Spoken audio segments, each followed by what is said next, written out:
surprised to know that the most awarded movie of all time and one of the best-selling books of all time were both written by the same unassuming and quiet British professor. J.R.R. Tolkien is one of my favorite authors, and today I'd like to share with you the life and legacy of this influential writer. Tolkien, often credited as the father of modern fantasy, has most likely influenced any fantasy novel or movie that you've ever enjoyed.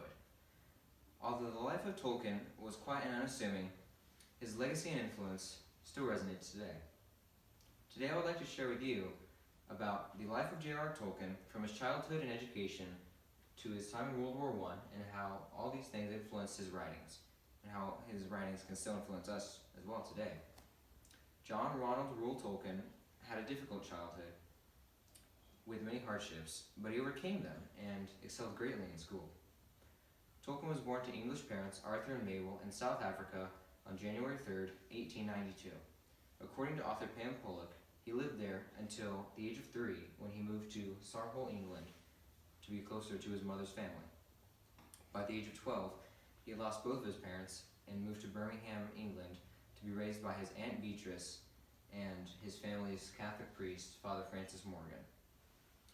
Humphrey Carpenter's biography of Tolkien says that Ronald entered Oxford University at the age of 19 and immersed himself in the study of literature and linguistics, going so far as to create his very own languages, one including Sindarin, or Elvish, which would later be used by the elves in his stories, and is still recognized as an official language today.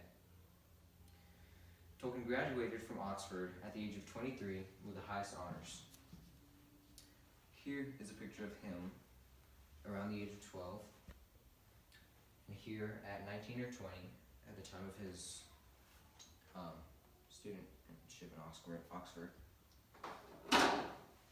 It was also during this time that he met and fell in love with Edith Bratt, who would later become his wife. With the Great War, now known as World War I, in full swing, Ronald enlisted in the British Army and as soon as he graduated. His experiences in the war inspired him to write some of his first stories. Entering the war as a second lieutenant, he received orders to join the Battle of the Somme, one of the bloodiest battles of World War I, where many of his friends perished. Here's a picture of some British soldiers going over a trench in that same battle. And here, him as a lieutenant in the British Army.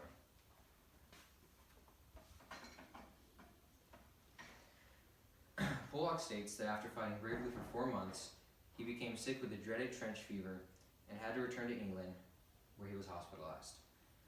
In his biography, Carpenter says that to honor his fallen friends and fellow poets, Tolkien wrote one of his first short stories titled The Fall of Gondolin. It became later part of his work The Silmarillion, a collection of stories telling of the creation and history of Middle-earth. This work was not published until after his death by his son, Christopher Tolkien. Not healthy enough to return to war, Tolkien returned to his quiet life in Oxford. While teaching there at Oxford University, he began to write the story of a hobbit. There is a picture of him around the time of his professorship, that one there. What began as a fun fantasy story to tell his kids, The Hobbit was soon discovered and became a major success. The Tolkien Society website says that it took him another 16 years to write his next work, The Lord of the Rings, which brought him worldwide fame. Who would have guessed that a hobbit by the name of Bilbo Baggins would turn a quiet professor into a household name? Here's an illustration of Bilbo Baggins' house from The Hobbit.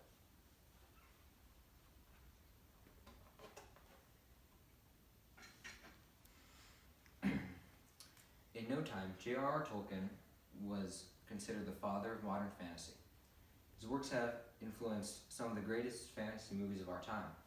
The Lord of the Rings, Return of the King, according to the list of Academy Awards website, is tied for the record with Titanic and Ben-Hur, is tied for the record of the most Academy Awards given, at 11 Oscars awarded. His works have also inspired most modern fantasy authors. Many fantasy stories today feature many of the same structures of Tolkien. They contain themes of long, fantastic journeys, dark, evil forces, brave, valiant heroes, and some heroes small and unexpected. author John R. Foltz said, "It is impossible to write an epic fantasy without being somehow influenced, directly or indirectly, by the work of Tolkien." Today I spoke with you about the legacy and life of J.R.R. Tolkien. We saw how Tolkien overcame hardships he faced as a youth, how war influenced his first writings, which led him to write The Hobbit and eventually give him worldwide fame, and how this led to him becoming known as the father of modern fantasy. So the next time you're enjoying a fantasy movie or book, you may just remember that it all started with a quiet professor scrawling this sentence: "In a hole in the ground,